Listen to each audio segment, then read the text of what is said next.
বিএনপির ভারপ্রাপ্ত চেয়ারম্যান জনাব তারেক রহমান ঘোষিত রাষ্ট্র মেরামতে ৩১ দফা বাস্তবায়নের লক্ষ্যে জনসমাবেশ।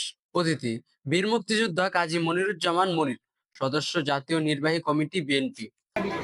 আমরা সন্ত্রাস মুক্ত, চাঁদাবাজ মুক্ত, শিক্ষার উন্নয়নের জন্য যা যা করা দরকার মনি সাহেবের কাছ থেকে মাদক মুক্ত যাতে একটা সমাজ দিতে পারে, সেই লক্ষ্যে আমরা যাচ্ছি।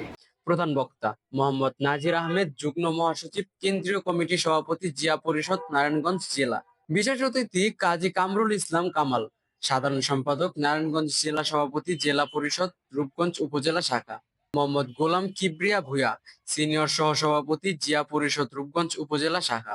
মোহাম্মদ নাসির উদ্দিন, সহসভাপতি, জিয়া পরিষদ, রূপগঞ্জ উপজেলা শাখা।